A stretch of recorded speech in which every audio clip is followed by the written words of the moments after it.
with Netanyahu comfortable tweeting something like that out, and also Netanyahu has continued bombing Lebanon despite President Trump explicitly telling him not to. I would say your question is based on the false premise that somehow President Trump is being pulled in by Prime Minister Netanyahu to any of these actions. And that's where you're going. Just to be clear, President Trump has led at every step of this based on his view of American interest and America first. Did Pete Hegseth's remarks unintentionally signal potential U.S. vulnerabilities to Iran while appearing to shield Israel from direct focus? As he defended Netanyahu's position, did it leave Trump appearing exposed in a rapidly shifting geopolitical narrative? Could Hegseth's statements influence Iran's strategic calculations, potentially redirecting attention from Tel Aviv toward American bases in the region?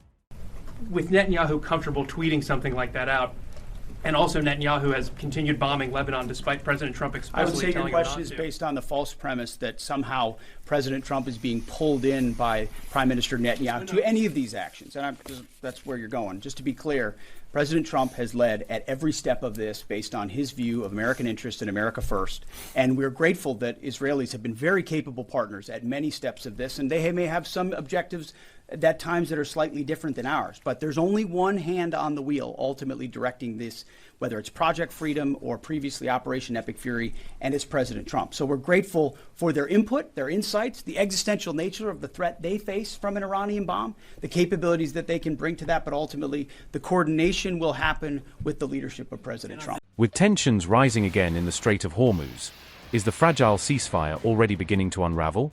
Amid these developments, is Iran gaining an upper hand in the intelligence battle as Washington faces mounting pressure? Are concerns within the U.S. military growing over unconventional threats reportedly linked to Iran's evolving tactics? You said that the attacks by Iran so far are below the threshold of restarting major combat operations. What is that threshold?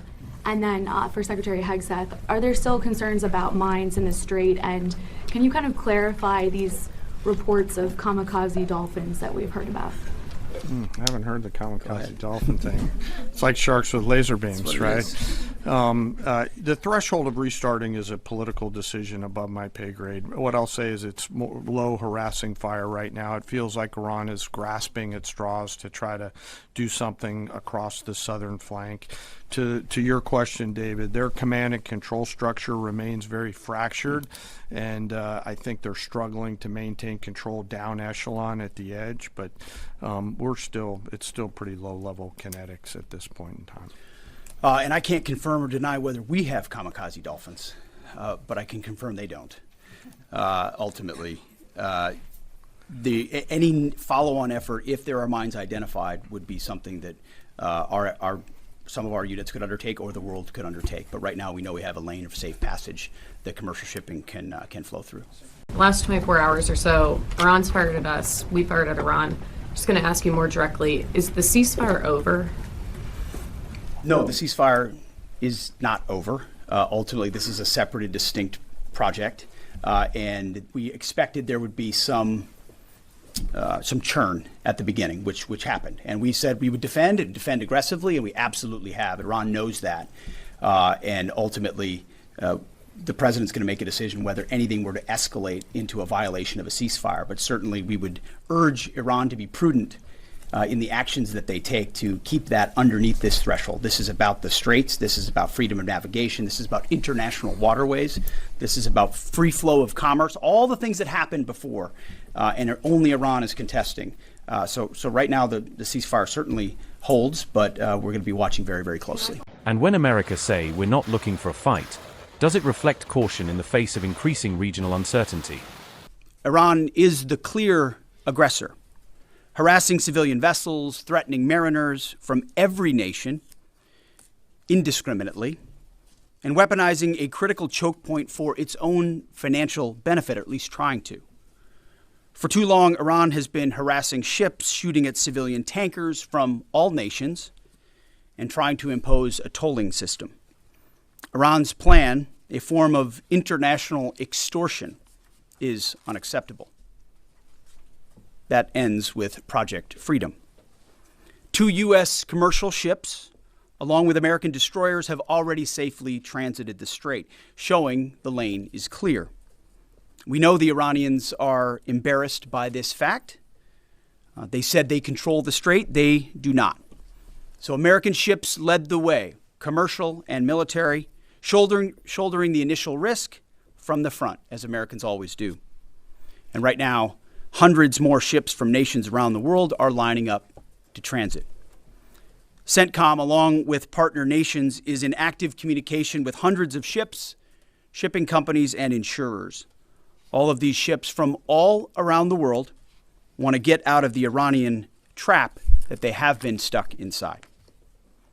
As a direct gift from the United States to the world, we have established a powerful red, white, and blue dome over the strait.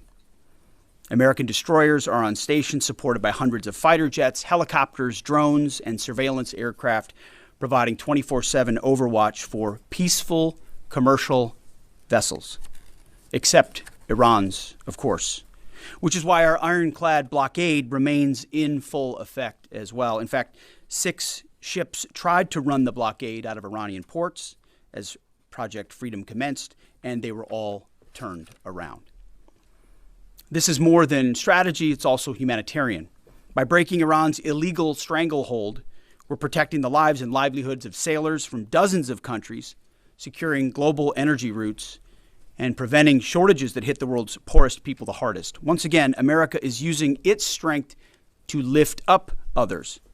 Iran is trying to subjugate the world. To what remains of Iran's forces, if you attack American troops or innocent commercial shipping, you will face overwhelming and devastating American firepower.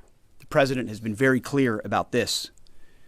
We prefer this to be a peaceful operation, but are locked and loaded to defend our people, our ships, our aircraft, and this mission without hesitation. To Iran, let innocent ships pass freely. These international waters belong to all nations, not to Iran to tax, toll, or control. To our partners, allies, and the rest of the world, this is a temporary mission for us. As I've said before, the world needs this waterway a lot more than we do. We're stabilizing the situation so commerce can flow again, but we expect the world to step up.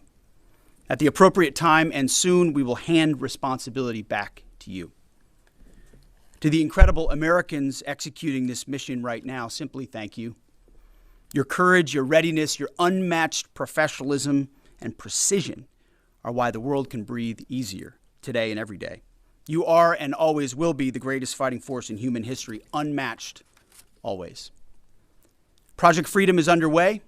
Commerce will be flowing, and America is once again leading with strength, clarity, and purpose for the benefit of the entire world. Our will is unshakable. God bless our troops, and God bless the mighty United States Navy as well.